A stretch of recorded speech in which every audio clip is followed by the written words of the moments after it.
Well, we're back to the next part of the puzzle here. I went ahead and put a concrete block down and sat the other axle down inside of one of the holes of the concrete blocks so that I could work on this top edge here and pull this plate up off. The first thing I'm going to do is take a little bit of a file. There's a little burr where that old set screw was on this axle now. I don't know. I'm not sure if that this axle is as good as the one I got from the donor rear end, but we'll see. When I get it apart, I'll check the fitment of the hub and see how that thing works out. But I got this file and I'm knocking the nubbin off of this so that this case will slide up off, and I'm going to pop this seal out too. The keyway in this looks fairly good. In this axle, it looks fairly good, so we'll see. It might be alright. Pretty expensive item, so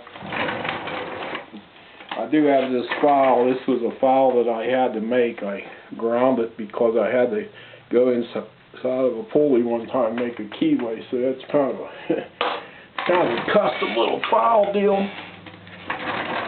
And I'll go ahead and see if I can bump this seal out. Some people put screws in them and whatnot, but I'm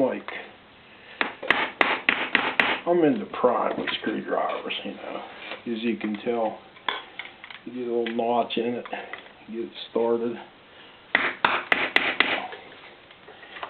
They typically will come up out of there. It's moving around okay.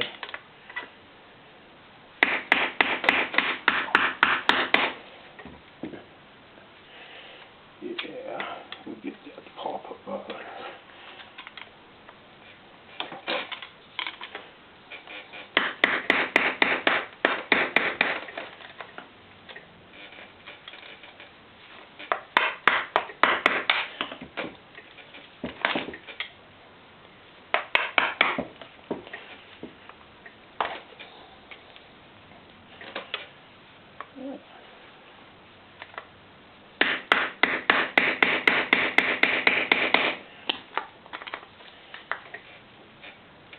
There she comes up out of there now. There we go. We got it. Got that bad boy out of there and set that aside.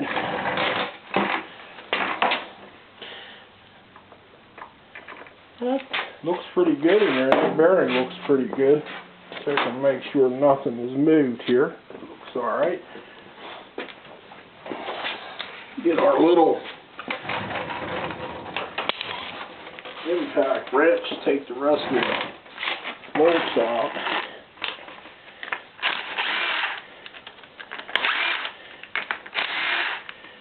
These, I was reading in the directions for torque on these 35 foot-pounds torque on these. He said they call for spot lock, but I don't see any on. I don't see any spot lock on these bad boys, so I don't know. Probably just put them back in and torque them. Torque them to spec. Torque them to 35. See what happens. So, okay, get those out. I'll go ahead and see if I can. See if I can get this case to fall apart with my trusty screwdriver, of course. Just going to go to the edge of the bolt just there. Oh, there it is. Moved. I better get another one under it.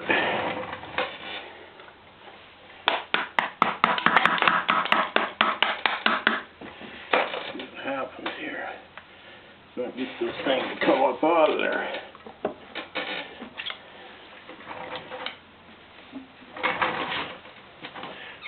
shaft ought to stay in it.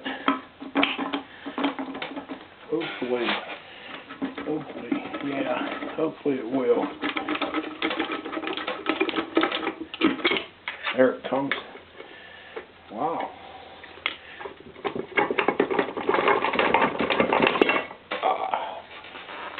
Okay, now we got this apart.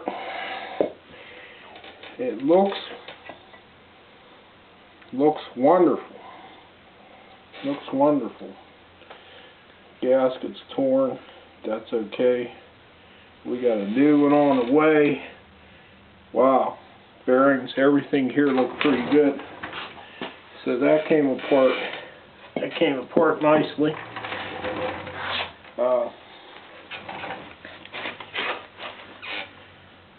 This has got the 8-pinion rear end. Let's see if I can get back that camera up a little bit. And might be a little too. No, it's okay right there. So next thing I'm going to do is I'm going to pull that axle shaft up out, because that's the bad boy that's in question here. But before we can do that, we got to pull this intermediate gear out right here. And we got to watch, because I don't know if they use any kind of thrust washers under that. There was nothing in the drawings of it. So let's see what we got. See if this will come up out of there. Yeah. Came right up out.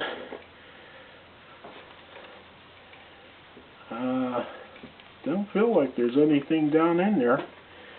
So that came out, and that should allow the axle assembly to come straight up out of the other fit.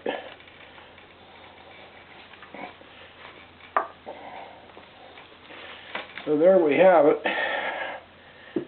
We got our axle out, and I've heard tell where there's folks that say pay attention to which way these nuts are, and the nuts were down in this case.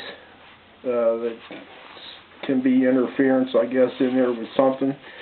But I'll tell you what, this thing looks really good here. So there you have it. The next step here, of course, is going to be to take these bolts out, separate this axle shaft, and